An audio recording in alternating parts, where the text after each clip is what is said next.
Scholarship सराव प्रश्न भाग 14 मधील पहिला प्रश्न आहे बघा. 8.2/5 वजा 5.3/5 बरोबर किती येणार असा आहे. तर हे जर पहिल्यांदा पूर्णांक युक्त अपूर्णांकामध्ये आपण रूपांतर करून घेऊयात आणि मग त्यांची वजाबाकी करूयात.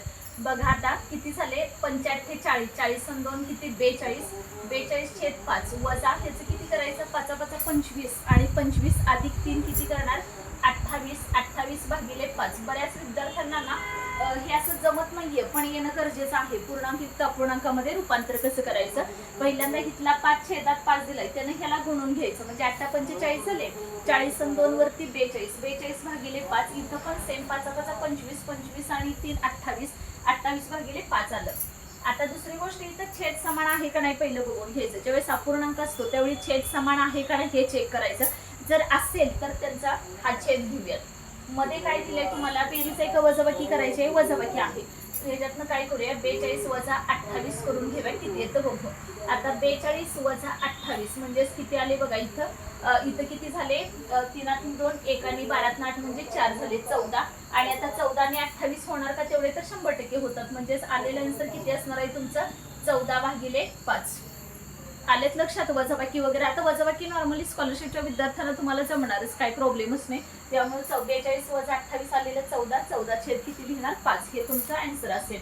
आणि जर हे नसेल तर दुसरं पूर्णांक युक्त पूर्णांकामध्ये कसं असू शकतं बघा. ह्याचं 5 इथं लिहायचं 5 दुनी 10 झाले आणि वरचं 4 म्हणजेच हे पण उत्तर असू शकतं 2.4/5.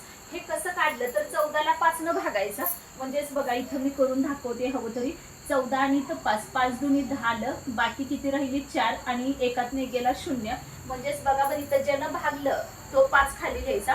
जो भागाकार आलेला आहे तो इथं आणि बाकी जी दिलेली आहे तर ती वर ऍड करायची. आलेत लक्षात कसं सोडवायचं ते.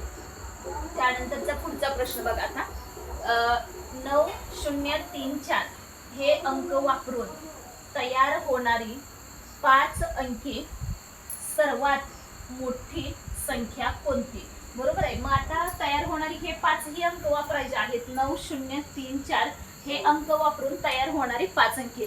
एकदा क्वेश्चन आपण चेक करूया म्हणजे दिलेले अंक आहेत ते किती दिलेत बघा तुम्हाला किती आहेत त्याच्यामध्ये बघूयात. आणखी एकदा तो प्रश्न म्हणजे 5 अंक दिलेले आहेत का आपल्याला 4 अंकांपासूनच तयार करायचे आहे. करू शकतो आपण 4 अंकावरूनही तरी पण आपण एकदा क्वेश्चन चेक करून घेऊयात जो एक्झामला विचारलेला आहे तो. तर 9034 हेच अंक दिलेले आहेत त्याच्यापासूनच तयार होणारी 5 अंकी सर्वात मोठी म्हणजे 4च इथं दिलेत पण विचारताना 5 अंकी मोठ्यात मोठी संख्या तयार करायची. आता मोठ्यात मोठी संख्या तयार करायला काय करायचं असतं तर लहान ह्याच्याकडून मोठ्याकडून लहानाकडे जायचं. मग सगळ्यात मोठा आकडा कोणता येणार आहे 9 आला. हा मग आता ह्याच्यातला ऑप्शन बघा पहिला 94,340 आहे. आता मोठ्यात मोठी 5 अंकी म्हणजे हा तर येणार नाहीये कारण वापरून तयार होणारी 5 अंकी सर्वात म्हणजे 30,000 तर नाही होणार. त्याच्यानंतरची बघूया इथं 94 आहे इथं 99 आहे आणि इथं 90 दिलेला आहे. तर आता इथला सगळ्यात मोठी सांगितल्या म्हणजेच कोणता येऊ शकतो बघा 94 तर 90 तर येणार नाहीये कारण 90 पेक्षा ही मोठी आहे. आणि सगळे आकडे आहेत का ते पण चेक करा. आता इथं बघा 3 दिलेलाच नाहीये 90,499 आहे त्याच्यामुळे तो हेच करा. आता 9034 हेच अंक वापरायचे पण इथं दिलेलाच नाही तो 3 त्याच्यामुळे तो कॅन्सल झाला. दुसरा आणि चौथा ऑप्शन कॅन्सल झाला. राहिले बघा 94,340 आणि 99,430. तर सगळ्यात मोठा कोणता असणार आहे तर 94 पेक्षा 99 मोठा त्याच्यामुळे तिसरा ऑप्शन करेक्ट असणार आहे. ऑप्शन वरून जावा जास्त डोकं लावत बसायची काही गरज नाही. जेवढे पटपट होतील तेवढे बघा. त्यानंतरचा प्रश्न आहे बघा अर्ध्या तासाचे सेकंद किती. आतापर्यंत जेवढे आपले भाग झाले ना त्या सगळ्या भागामध्ये तुम्हाला प्रश्न होते कशा संदर्भातले तर तासाचं मिनिटामध्ये मिनिटाचं तासामध्ये असे होते. आणि मी त्यावेळेस ना नेहमी तुम्हाला सांगायची की सेकंदाचं काय करायचं असतं म्हणजे किती 1 मिनिट म्हणजे 60 सेकंद. तर आता तसंच प्रश्न आलेला आहे बघा अर्ध्या तासाचे सेकंद किती होतात. तर बघा आता 1 मिनिट म्हणजेच किती झाले 60 सेकंद होतात. मग आता जर तुम्हाला अर्धा तास म्हणजेच किती झाली बघा 30 मिनिटं झाली. मग 30 मिनिटाचे सेकंदात किती होणार तर 30 गुणिले 60 करा म्हणजेच किती झाले वरचे 2 शून्य आहे सध्या आणि 3 साहित्रिक 18 म्हणजेच 1800 हे कशामध्ये मिळालं तुम्हाला सेकंदामध्ये. आलेत लक्षात. 1 मिनिट बरोबर 60 सेकंद म्हणजेच ह्याचा अर्थ 30 मिनिटं बरोबर किती झाले अर्धा तास म्हणजे 30 मिनिटं होतात, अर्धा तास 1 तास म्हणजे 60 मिनिटं होतात, म्हणजेच अर्धा तास म्हणजे किती झालं तर 30 मिनिटं झाली आणि 30 मिनिटाचं सेकंदामध्ये करायला 60 न गुणलं म्हणजे उत्तर तुमचं किती आलेलं आहे तर 1800 सेकंद आलेत लक्षात. त्याच्यामुळे असे सुद्धा प्रश्न असू शकतात, असं समजून जायचं नाही की फक्त नेहमी तासाचंच वगैरे विचारतात. आतापर्यंत विचारलेलं होतं पण आता काही एक्झाम्सना त्यांनी असं सुद्धा विचारलेलं आहे की सेकंद किती होणार ते सुद्धा तुमचं क्लिअर असणं गरजेचं आहे. वरचा प्रश्न लक्षात आला असेल, देताना फक्त 4 अंक दिलेले आहेत पण संख्या तयार होताना मात्र 5 अंकी विचारल्या आणि ती पण मोठ्यात मोठी सांगितल्या. त्याच्यामुळे ऑप्शन कोणते इलिमिनेट होतात कोणते नाहीत हे विचारपूर्वक बघायचं. 94,340 हा कॅन्सल झालेला आहे कारण 99,000 त्याच्यापेक्षा मोठी आहे, त्याच्यामुळं तो रिपीट झाले तर त्यांचा काही प्रॉब्लेम नाही कारण रिपीट होणारच ना, कारण 4 अंक दिलेले आहेत आणि तुम्हाला 5 अंकी संख्या तयार करायची त्याच्यामुळे रिपीट होणार, त्याच्यात काही नो डाऊट. वरचं पण पूर्णांक युक्त अपूर्णांक नीट क्वेश्चन बघा की डिवाइड म्हणजे भागायचं वगैरे कशा नाही. बऱ्याच मुलांचा प्रॉब्लेम असा असतो की 45 अधिक 2 मिळवायचे हे विसरूनच जातात, तर तसं नाही करायचं. त्याच्यामुळे क्वेश्चन केअरफुली सॉल्व्ह करत चला पेपरला आले तरी सुद्धा. ठीक आहे, त्यानंतरचा चौथा प्रश्न बघा. चौथा प्रश्न आहे बघा, 225 अधिक 225 अधिक 225 अधिक 225 किती वेळा दिलेला आहे बघा. 1 2 3 4 5 वेळा दिलेला आहे आणि त्यांची बेरीज त्यांनी बिलकुल विचारलेली नाहीये. तर विचारलंय काय बघा, तर 225 गुणिले किती येईल म्हणजे चौकटीच्या जागी, म्हणजे त्यांना असं म्हणायचं की ह्या सगळ्यांची बेरीज बरोबर 225 गुणिले किती केल्यानंतर त्या दोघांची बेरीज इक्वल होते. म्हणजे असे किती ट्रिकी क्वेश्चन विचारतात बघा, दिवसेंदिवस लेवल कशी वाढत चालले ते, म्हणजे बेरीज त्यांनी विचारलेली नाहीये. तर ह्याच्या इक्वल हे किती येणार म्हणजे हे किती असणार आहे तर 5 वेळा, कारण ह्या सगळ्यांची बेरीज आणि 225ला गुणिले 5 केलं तर तेवढंच उत्तर येणार. त्याच्यामुळे चौकटीच्या जागी किती येणार तर इथं 5 असणार आहे. आलेत लक्षात का, तर हे सगळे मोजायचे ना, ह्यांची बेरीज करायची आणि त्यांची बेरीज म्हणजे 225 गुणिले 5 केल्यानंतर तेवढीच येणार आहे. मग बेरीज तर बिलकुल करायची नाहीये पण कसे विचारतात बघा तिथं. त्यानंतरचं बघा 11 ते 20 मध्ये 2 हा अंक किती वेळा येतो असं विचारले. 11 ते 20 मध्ये किती बघा, 12च्या ठिकाणी 1 येणार आणि परत 12 13 नाही 11 ते 20 पर्यंत विचारले. 11 ते 20 मध्ये असं सांगितलंय त्याच्यामुळे 11 धरायचा नाही आणि 20 पण नाही धरायचा, मध्ये विचारलंय. 12 13 14 15 16 17 18 19 20 20 धरायचा का नाही तर म्हणजे ह्याचा अर्थ 12 हा किती वेळा आलेला आहे तर 1. 11 ते 20 मध्ये सांगितलंय त्यामुळे मध्ये, आणि 11 ते 20 पर्यंत म्हटलं असतं तर आपण 20 धरला असता पण आता धरायचा नाही कारण मध्ये सांगितलंय. म्हणजे मध्ये म्हटल्यानंतर इकडे 1 असणार आणि इकडे 1 राहिला ना, म्हणजे इकडे 11 आणि पलीकडे 20 राहिला, म्हणजे दोघांच्या मधलं म्हणजे कोण येणार तर फक्त 12 हा किती वेळा आला तर 2 हा अंक एकच वेळा आला, कुठं बाकी आलाच नाही. त्यानंतर 6वा प्रश्न बघा, 1 ते 100 पर्यंत विषम मूळ संख्या किती आहेत. विषम मूळ संख्या, आता अगोदर हे तुम्हाला माहित असू दे की मूळ संख्या किती आहेत. आपल्याकडे मूळ संख्या एकूण ना 25 आहेत मूळ संख्या, त्यातल्या विषम एकच फक्त सम आहे, ती म्हणजे कोणती तर 2 ही सममूळ संख्या आहे. म्हणजेच 25 वजा 1 केलं किती येणार तर आन्सर तुमचं 24 असणार. बरेच विद्यार्थी आता घाई गडबडीत ना 25ला टिक करतील पण नाही. 1 ते 100 पर्यंत एकूण मूळ संख्या 25 आहेत आणि 2 ही कसले तर सममूळ संख्या आहे, त्याच्यामुळे 25 मधून 1 वजा करा 24 आलं. आणि 74 ह्या कसल्या संख्या आहेत तर 74 ह्या संयुक्त संख्या आहेत. 74 ह्या संयुक्त संख्या आहेत. आणि 1 ही संख्या म्हणजे आता जरी हा विचारला असला ना तरी सुद्धा तुम्हाला बाकीच पण माहिती असू द्या. 1 ही संख्या कसली आहे तर 1 ही समही नाही, सम पण नाही आणि ह्याच्यामध्ये पण येत नाही. संयुक्त म्हणजे थोडक्यात काय तर 1 ही मूळ पण नाही, मूळ व संयुक्त नाही, मूळ व संयुक्त नाही, त्याच्यामुळे ती बाजूलाच करायची. आलेत लक्षात कसं असणार. त्याच्यामुळे 74 संयुक्त संख्या असणार आणि 25 ह्या मूळ संख्या पण सममूळ एकच आहे आणि मग बाकी सगळ्या विषममूळ म्हणजेच किती आला तर 24, म्हणजे ह्याचं उत्तर हे असणार आहे. आलेत लक्षात. म्हणजे एक प्रश्न विचारला तर त्याच्याशी रिलेटेड असणारे बाकीचे सुद्धा क्वेश्चन तुमचे क्लिअर असणं गरजेचं आहे. नाहीतर असं नको व्हायला की जो विचारलाय तोच आपण फक्त लिहूयात वगैरे, असं झालं तर प्रॉब्लेम होणार बघा. त्याच्यामुळे 1 ते 100 पर्यंत केअरफुली करा. समसंख्या 50 येणार, विषम संख्या 50 येणार. त्याच्यानंतर मूळ संख्या एकूण 25 आहेत बरोबर, त्यातली सममूळ संख्या एकच आहे म्हणजे 2 ही सममूळ संख्या आहे आणि 74 संयुक्त संख्या आहेत. तसंच एक ही सम पण नाही आणि मूळ पण नाही आणि संयुक्त पण नाही, हे पण तुम्ही लक्षात ठेवणं तेवढंच गरजेचं आहे. मग बाकीचे प्रश्न आता लक्षात आले असतील. वरचा 225 वगैरे कशा पद्धतीने सोडवलेला आहे मी, त्यांना बेरीज बिलकुल अपेक्षित नाही, पण ते गुणाकार केल्यानंतर त्याचं तेवढंच उत्तर येऊ शकतं. हे मुलांना एक्झामच्या वेळेस क्लिक होणं खूप गरजेचं आहे, नाहीतर मग ते अगदी क्वेश्चन तो चुकीचाच होऊन जाईल किंवा मग काय सोडवण्यात सुद्धा काही पॉईंटच नाही असं होणार. आणि 11 ते 20 मध्ये तो तर क्लिअर झालाय. 2 हा अंक किती वेळा येतो, तर त्याचं किती असणार आहे, 11 ते 20 मध्ये सांगितलंय. त्याच्यामुळे तो मध्ये इकडे एक सोडा, म्हणजे तो एक वेळा असं म्हणायला काय हरकत नाही, कारण तो दरम्यान आणि मध्ये तसाच असू शकतो ना. पर्यंत सांगितलं असतं तर एक वेळा आपण त्या पद्धत म्हणजे 2 वेळा असं म्हणायला काही हरकत नव्हतं. ठीक आहे. त्यानंतरचा नेक्स्ट 7वा प्रश्न बघूयात. 7वा प्रश्न बघा काय दिलेला आहे तो, खालीलपैकी कोणत्या क्रियेचे उत्तर वेगळे आहे.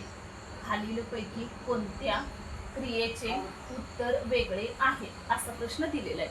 क्रिया म्हणजे एक प्रकारच्या पदावलीच सगळ्या दिलेल्या आहेत त्यांनी, बाकी काय दिलेलं आहे त्याच्यामध्ये. आता पदावलीप्रमाणे पहिल्यांदा आपण कंचे भागोबेव नेहमी बघत असतो, तर त्यातलं पहिला गुणाकार करा. 18 2 36, 36 अधिक 4 किती झाले तर 40 झालं. दुसरं 9 चौक 36 अधिक 4 किती होणार, ह्याचं पण 40 आलं. तिसरं आता 18 सगळी बेरीजच करायची, त्याच्यामुळे 18 2 किती झाले 20, 20 आणि 4 किती आलं 24 आलं. आणि ह्याचं किती होणार, पहिल्यांदा गुणाकार करा आणि नंतर बेरीज करा, कारण कंचे भागोबेव हे पदावलीप्रमाणे जावा. मग गुणाकार किती आला 6 6 36, 36 अधिक 4 किती झाले तर 40. मग तुम्हाला विचारलंय ह्याच्यामध्ये प्रश्न काय बघा, कोणत्या क्रियेचे उत्तर वेगळे आहे, तर कोणत्या क्रियेचे येणार, तिसरा ऑप्शन करेक्ट असेल. कोणत्या क्रियेचे उत्तर वेगळे, बाकी पहिला दुसरा आणि चौथा ऑप्शन सेम आहे, बाकी फक्त वेगळे आहेत. त्यानंतरचा 8वा प्रश्न बघा आपल्याला दिसतोय, खालीलपैकी धारकतेचे प्रमाणित एकक कोणते असा प्रश्न दिलाय. खालीलपैकी धारकतेचे प्रमाणित एकक कोणते. आता धारकतेसाठी बघा मीटर आहे, ग्रॅम आहे, लिटर आहे, मिनिट आहे. तर धारकतेचं कोणतं येणार, तर द्रवमापनामधलं लिटर हे असणार आहे. मीटर कशासाठी असतं, तर लांबी मोजण्यासाठी.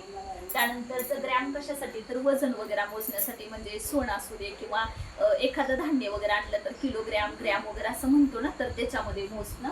आणि मिनिट म्हणजे काय, तर आपली वेळ मिनिटामध्ये मोजली जाते, वेळ मिनिटामध्ये, सेकंदामध्ये, तासामध्ये मोजली जाते, तसं हे आहे. त्याच्यामुळे धारकतेचं प्रमाण म्हटलं तर कोणतं असणार आहे, तर लिटर असणार आहे. आता इथं जरी लिटर विचारलं ना, तर बऱ्याच वेळा द्रव पदार्थाचं पण विचारतात, मग बाकीचे पण लक्षात असू दे, किंवा ग्रॅम कधी वापरायचं असतं, मीटर कधी वापरायचं, किंवा मिनिट हे सुद्धा कधी वापरायचं आहे. म्हणजे असं करायचं नाही की एक प्रश्न विचारलाय म्हणजे तेवढाच फक्त रट्टा मारल्यासारखं, त्याच्या अकॉर्डिंग येणारे ना इतर प्रश्न सुद्धा तुम्ही व्यवस्थित फाइंड आउट करा. त्यानंतरचं बघा 9.3/6 वजा 3.4/6 असा दिलेला आहे. काय करायचं, याला पूर्णांक अपूर्णांकामध्ये रूपांतर करून घ्या. 9×9 = 54 बरोबर का, किंवा 9×54 म्हणा. 54 आणि 3 किती झाले 57, म्हणजे 57/6 वजा ह्याचे किती झाले 18, 18 आणि 4 किती होणार 22, 22 भागिले किती आलं 6. मग आता ह्यांचं इथं बघा, आता असं तर करून घेतलं आपण, छेद तर ह्यांचा समान आहे, काय प्रॉब्लेम नाही, छेद तसाच लिहूया. आणि 57 वजा 22 म्हणजे 7 मधून 2 गेले 5 आणि 5तनं 2 गेले किती आलं तर 3, किती आलं 35/6. आता 35/6 ऑप्शनमध्ये असेलच असं नाही, तर मग त्याचं दुसरं कोणतं असू शकतं बघा. एक तर दशांश चिन्हामध्ये असेल, किंवा दुसरा एक पर्याय म्हणजे काय करायचं 35/6 करायचं, 6×5 आलं आणि 5 राहिला 0 असं सुद्धा ऑप्शन असेल. म्हणजे हा ऑप्शन कसा होणार बघा, भागलं कितीनं 6, भागाकार किती आला 5 आणि बाकी किती आली 5, म्हणजेच किती झाले बघा 5.5/6 असं सुद्धा तुमचं ऑप्शनमध्ये आन्सर असू शकेल. तर ते जसं असेल त्याच्याप्रमाणे तुम्ही चेक करून घ्या. कळालेत कसं सोडवायचं, पूर्णांकयुक्त पूर्णांक असलं किंवा अशा पद्धतीनं दिलं तरी. आता पुढचा प्रश्न आहे बघा, 40च्या सर्व विभाजकांची संख्या किती. आता विभाजक म्हणजे आणि विभाज्य म्हणजे ह्या दोन्हीतला फरक नीट समजावून घ्यायचा. विभाजक म्हणजे काय करायचं, 40ला ना कितीनं भाग जाऊ शकतो हे बघायचं. आणि विभाज्य म्हणजे त्याचे पुढं मल्टिपल म्हणजे पाडा लिहित जायचं. आणि विभाजक म्हणजे त्याला कुणी भाग जाऊ शकतो बघा. 1 जाईल, 2 जाऊ शकतोय, 3 नाही जाणार, 4 जाईल, कारण 4×10 40 होणार, परत 5×8 40 होणार, 5 6 7 नाही जाणं पॉसिबल, परत 8 आला, 9 नाही जाणार, कारण 9×5 45 होतो, त्याच्यामुळे 40 यायचा प्रश्न नाही. त्यानंतरचा 10 आहे, 10 चौक 40 झालं. त्यानंतरचा 20 आहे, कारण 20 दुनी 40 होणार आणि फायनल आला तो तुमचा 40 एके 40. आलेत लक्षात. त्याच्यामुळे एकही पकडायचा आणि तो स्वतःही पकडायचा, त्याच्यामुळे ते दिवस सगळे आले पाहिजे. किती झाले बघा आता, 1 2 3 4 5 6 7 8, म्हणजे टोटल ह्याचा आन्सर काय येणार तर 8 हे त्यांचं आन्सर असणार आहे. कळालेत? आलेत लक्षात. विभाज्य कसे मोजायचे असतात आणि विभाज्य सुद्धा त्याच्या मल्टिपलमध्ये यायचे, म्हणजे त्याच्या पुढचे 40च्या पुढं हे करत जायचं, त्याचं विभाज्य घ्यायचे. 40 परत 80 वगैरे त्याच्या पट्टीत येणारे असे घ्यायचे, ते लक्षात येतील. आता इथं तुम्हाला काय विचारलं होता, विभाजक. त्याच्यामुळे विभाजकांची संख्या आपली किती आलेली आहे तर 8 आलेली आहे. आता तुमच्या लक्षात आलं असेल असं गृहीत धरायला काय हरकत नाही. झालेले सगळे प्रश्न तुम्ही नोट डाऊन करा. सगळे एक्झामला विचारलेले हे क्वेश्चन्स आहेत. आता लेटेस्ट ज्या एक्झाम्स होत आहेत ना इयत्ता 4थीसाठीच्या, तर त्या सगळ्या एक्झाम्सशी रिलेटेड असणारे हे सगळे क्वेश्चन्स मी काढलेले आहेत. तर त्याचा तुम्हाला येत्या स्कॉलरशिप जी 26 एप्रिलला होणार आहे तर त्या एक्झामसाठी तुम्हाला उपयोग होईल. त्याच्यामुळे कृपया सगळे प्रश्न व्यवस्थित नीट लिहून समजावून घ्या. अजिबात रट्टा मारू नका. गणित हे रट्टा मारण्याचा विषय नाही आणि रट्टा मारून ना तुम्हाला काही कळणार पण नाही खरं सांगायचं तरी. त्याच्यामुळं मी इतक्या व्यवस्थित इतक्या डिटेलमध्ये समजावून घेतलंय ना, समजावून दिलंय, तर तुम्ही ते व्यवस्थित समजावून घ्या. सगळे जेवढे प्रश्न झालेले आहेत ते व्यवस्थित नोटबुकमध्ये तुम्ही नोट डाऊन करा.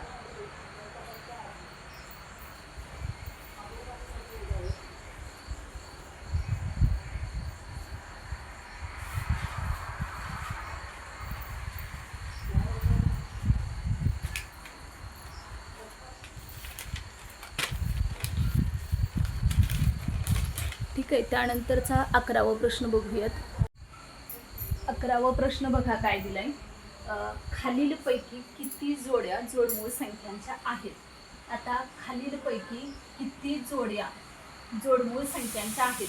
मग आता तुम्हाला काय माहीत असायला पाहिजे बघा, पहिल्यांदा मूळ संख्या कोणते ह्या पहिल्या माहीत असू दे, त्यानंतर मग जोडमूळ संख्या कोणाला म्हणायचं हे माहीत असू दे.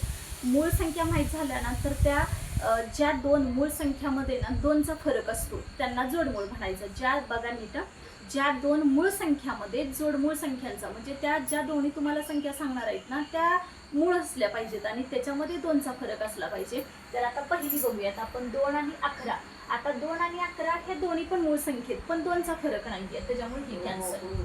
11 आणि 13, 11 पण मूळ संख्येत, 13 पण मूळ संख्ये आणि दोन्हीमध्ये पण 2चा फरक आहे. 11 अधिक 2 केल्यानंतर 13 येतं, म्हणजे 11 ते 13 हा एक झाला. त्यानंतर 17 आणि 19, येस 17 पण मूळ संख्ये, 19 पण मूळ संख्या आहे आणि दोन्हीमध्ये पण 17 मध्ये 2 मिळवल्यानंतर 19 येणार, म्हणजे दोन्हीमध्ये फरक पण त्याचा किती जाईल 2चा आहे. 21 आणि 23 यामधलं ना 23 ही मूळ संख्या आहे पण 21 मूळ संख्या नाही, त्याच्यामुळे इथं 2चा फरक येणार नाही. म्हणजे जरी 2चा फरक आहे पण 21 ही मूळ संख्या नाही, त्याच्यामुळे त्यांना पण जोडमूळ म्हणता येणार नाहीये. त्यानंतर 7 आणि 9, आता ह्या क्वेश्चनमध्ये काय झाले, 2चा फरक आहे पण 7 मूळ संख्ये आणि 9 ही मूळ संख्या नाही, त्याच्यामुळे ती घेऊन चालणार नाही, म्हणून ही पण कॅन्सल.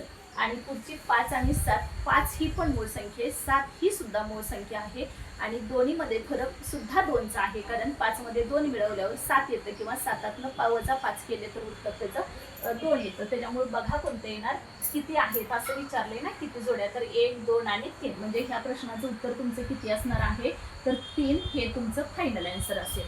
आलेत लक्षात, म्हणजे जोडमूळ संख्या वगैरे कशा शोधायचं ते. आणि पहिला पाठ करून टाका तुम्ही की मूळ संख्या कोणत्या आहेत आणि जोडमूळ संख्या ना टोटल 8 येतात, 1 ते 100 पर्यंत. जोडमूळ संख्यांच्या जोड्या किती आहेत तर 8 आहेत आणि एकूण मूळ संख्या किती तर 25 आहेत.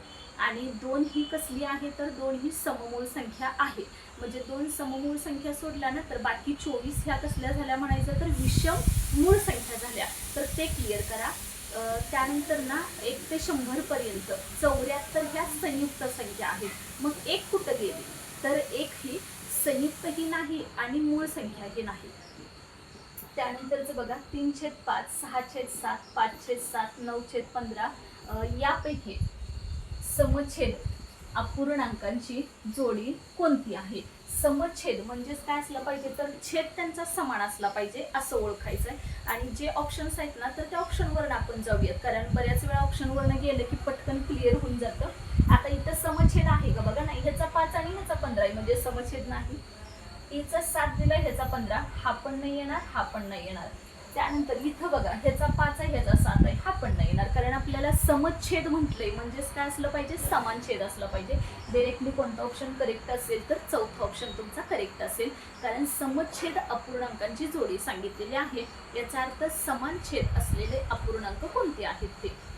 त्यानंतरचं बघा 9/4 आहे, 4/8, 7/2, 11/7, 23/15, 26/39, 5/9, 89/91. या अपूर्णांकामध्ये काय शोधायचं आहे बघा. या अपूर्णांकामध्ये एकूण अंशाधिक, एकूण डबल झालं इथं अंशाधिक, ठीक आहे, असू दे, काही प्रॉब्लेम नाही. इथं आपण करेक्शन हे करून घेऊया. एकूण अंशाधिक अपूर्णांक किती आहेत. एकूण अंशाधिक वर समच्छेद होतं, तर इथं आता काय विचारले, अंशाधिक म्हणजेच काय, ज्याचा अंश मोठा आहे ना ते सगळे ह्याच्यातले घ्यायचे. आता कोणाकोणाचे अंश मोठे आहेत बघा छेदापेक्षा. पहिला एक आला 9/4 आहे. त्यानंतरचा बघा अजून कोणता येऊ शकतो, म्हणजे ह्याचा अंश मोठा असला पाहिजे, हा एक आहे. त्यानंतरचा बघा अंश मोठा कुणाचा आहे बघा. त्यानंतरचा अंश मोठा नाहीच आहे कुणाचा या पूर्णांकामध्ये. एकूण अंशाधिक म्हणजे अंश मोठा असला पाहिजे. बघा इथं पण अंश मोठा आहे, इथं नाही, इथं अंश मोठा आहे, इथं पण अंश मोठा आहे, हो, कारण 11/7 आहे म्हणजे अंश मोठा आहे. इथं पण परत 23 मोठा आहे, इथं 39 हा लहान आहे, परत अंश मोठा नाहीच आहे, इथं पण नाहीये. म्हणजे एकूण किती जोड्या झाल्या बघा, 9/4, त्यानंतरची 7/2, 11/7 आणि 23/15. या सगळ्यामध्ये ना छेदापेक्षा अंश मोठा आलेला आहे. कळालेच कसं सोडवायचं, अंशाधिक, समछेद, अपूर्णांक. अपूर्णांकांचं ना बऱ्यापैकी मुलांना अवघड जातं, पण नाही असं इतकं क्लिअर केल्यानंतर किंवा ह्या समछेद, अंशाधिक कोणाला म्हणायचं, छेदाधिक वगैरे हे सुद्धा तुम्हाला माहीत असायला पाहिजे. छेदाधिक सुद्धा ना ज्याचा छेद म्हणजे मोठा असतो ना त्यांना म्हणायचं. आता इथं तुम्हाला क्लिअर बघा दिसतंय का, एकूण अंशाधिक अपूर्णांक कुठले कुठले आले, तर अंश मोठा असला पाहिजे छेदापेक्षा, म्हणजे 9/4. दुसऱ्यामध्ये 8 हा छेद जास्त आहे त्याच्यामुळे तो पण नाही. 7/2, 11/7, 25/15. त्यानंतरचा 26 येणार नाही आहे, कारण अंश त्याचा हे दिलेला आहे ना, अंश लहान आहे आणि आपल्याला तर काय पाहिजे होतं, अंशाधिक पाहिजे होतं. कळालेत कसे सोडवायचे आहेत ते. वरच्या जोडमूळ संख्या परफेक्ट करा. जोडमूळ कुठल्या कुठल्या येतात बघा. पहिलं तरी 3 आणि 5, 1, 3 आणि 5 आहे. त्यानंतरचं 5, 7 आहेच आहे. नोट डाऊन करा, मी सांगते तशा. 3 ते 5, परत 5 ते 7, परत 11, 13 आहेच आहे, परत 17, 19, इथं 4 झाल्या. त्यानंतर 29, 31, त्यानंतरची आहे बघा 59, 61, 71, 73. अशा सगळ्या तुम्ही जोड्या एकदा परफेक्ट पाठ करा, अगदी कायमच्या लक्षात राहून जातील. बऱ्याच मुलांचं म्हणजे 87ला धरतात, तर 87 नाही, कारण पाडे पाठ नसले की मग प्रॉब्लेम होतो. 29 त्रिक 87 येतं, त्याच्यामुळे 87 हे काय तुमचं म्हणजे मूळ संख्या नाही, हे पहिलं क्लिअर करा. जेवढ्या मूळ संख्या आहेत ना तेवढ्या सगळ्या पाठ करा. आणि मुळात नाही तुम्हाला 100च्या पुढच्या जरी विचारल्या मूळ संख्या तरी पण क्लिअर असावं. म्हणून मूळ संख्येची व्याख्या काय होते, तर ज्या संख्येला 1ने आणि स्वतःनेच भाग जातो, तर अशा संख्यांना काय, कसल्या संख्या म्हणायचं, तर मूळ संख्या म्हणायचं. बघा व्यवस्थित, ज्या संख्येला 1ने आणि स्वतःनेच भाग जातो तर अशा संख्येला कसल्या म्हणायचं, तर मूळ संख्या म्हणायचं. आणि जोडमूळ कोणाला म्हणतो, तर मूळ संख्या असली पाहिजे. ज्या दोन मूळ संख्यामध्ये 2चा फरक असतो ना, तर त्यांना जोडमूळ संख्या म्हणायचं. आणि सगळ्या मूळ संख्या सोडून बाकी सगळ्या कोणत्या असतात, तर संयुक्त संख्या असतात. अपवाद फक्त एक आहे, हे सुद्धा तुम्ही लक्षात ठेवा. त्यानंतर तुम्हाला नाही बऱ्याच ठिकाणी सहमूळ संख्या हे सुद्धा विचारल्या जातात, तर सहमूळ संख्या, समसंख्या, विषम संख्या ह्यासुद्धा तुमच्या पाठ असायला पाहिजेत. समसंख्या कोणाला म्हणायचं, तर ज्या संख्येचे एकक स्थानी 0, 2, 4, 6, 8, 10 10 म्हणते, 0, 2, 4, 6, 8 यापैकी ना कोणताही एक अंक असेल तर तिला समसंख्या म्हणायचं. आणि दुसरी गोष्ट, ज्या संख्येला 2ने निशेष भाग गेला पाहिजे. खरं निशेष भाग जाणं म्हणजेच काय, तर बाकी किती राहिली पाहिजे, तर 0 राहिली पाहिजे. अशा संख्यांना काय म्हणू शकतो आपण, तर समसंख्या म्हणू शकतो. त्यानंतर विषम कोणते येणार मग, तर ज्या संख्येचे एकक स्थानी 1, 3, 5, 7, 9 यापैकी कोणताही एक अंक असेल ना तर अशा संख्यानं कसल्या म्हणायचं असतं तर विषम संख्या म्हणायचं. बाकी आता मूळ संख्या वगैरे हे तर तुमचं क्लिअर झालेलंच आहे. जोडमूळ कोणाला म्हणायचं हे सुद्धा तुमच्या लक्षात आलेलं आहे. आणि त्याच्यानुसार इथं आता वर एक्झाम्पल दिलेले आहेत बघा, कारण आता एक्झामवाले सुद्धा ना खूप हुशार झालेत. डायरेक्ट मुलांना असं विचारत नाही की 1 ते 100पर्यंत जोडमूळ संख्या नाही आहे. तर असं एक्झाम्पल दिल्यामुळं नाही मुलांचं त्या प्रश्नाकडे बघण्याचा दृष्टिकोन ना एकदम डीपमध्ये जातोय. ती मुलं खोलवर विचार करायला लागते की नाही बाबा हे असू शकतं का. आणि जर ते डायरेक्ट त्यांनी विचारलं नाही की 1 ते 100पर्यंत जोडमूळ संख्या किती, तर मुलं पटकन 8, पण ते 8 आल्या कशा हे आता 11व्या प्रश्नावरून मुलांना पटकन समजते की बाबा हे असं असलं तर जोडमूळ म्हणू शकतोय, नाहीतर आपला प्रश्न चुकणार. त्याच्यामुळे असे प्रश्न जर विद्यार्थ्यांना एक्झामला सोडवता आले ना तर खूप बरं होईल. आणि तेवढे मुलांचं ना बुद्ध्यांक चांगला होईल आणि त्यांना चांगले म्हणजे असे कसलेही प्रश्न आले ना तर सुटतील. त्याच्यामुळे तुम्ही नाही हे प्रश्न रट्टा मारू नका. गणिताचे प्रश्न नीट समजावून घ्या आणि मग नोटबुकमध्ये नोट डाऊन करा. ह्या प्रश्नाला असंच का आलं, 2 ते 11 ही का नाही आली ह्याच्यावर विचार करा. 11 ते 13 हीच का आली, 17 ते 19 हीच का आली, 21 ते 23मध्ये सुद्धा 2चा फरक आहेच की, पण 21 आणि 23 का नाही मॅडमने सांगितलं हा तुम्ही विचार करा. तर ते तुम्हाला खऱ्या अर्थानं गणित समजलं म्हणायचं. आणि मग गणिताचा रट्टा बिलकुल तुम्ही मारून हे सोडवायच्या फंदात पडू नका, कारण तो काही उपयोगाला पण येणार नाही. आणि एक्झामला जराशी जरी ट्रिकी क्वेश्चन आले ना तर तुम्हाला सुटत नाही आहेत, मग ते रट्टा मारण्याचा काय उपयोग सांगा. ठीक आहे. आता दिलेले सगळे प्रश्न तुम्ही व्यवस्थित नोटबुकमध्ये लिहा आणि एकदा न बघता सोडवण्याचा प्रयत्न करा. जेवढं तुम्ही न बघता सोडवाल ना तर ते तुमच्या उपयोगात असेल. आणि जेवढं तुम्ही बघून त्याच्यातलं सोडवाल तसं तर आपलं घ्यायचं सांगितलं आहे उतरून वगैरे. आणि आता इतकं मी क्लिअर कट व्यवस्थित समजावून दिलेलं आहे, तर तुम्हाला काही ह्याच्यामध्ये प्रॉब्लेम असावा, काही डाऊट असावा असं मला काही बिलकुल वाटत नाही. त्याच्यामुळे चला थांबूयात.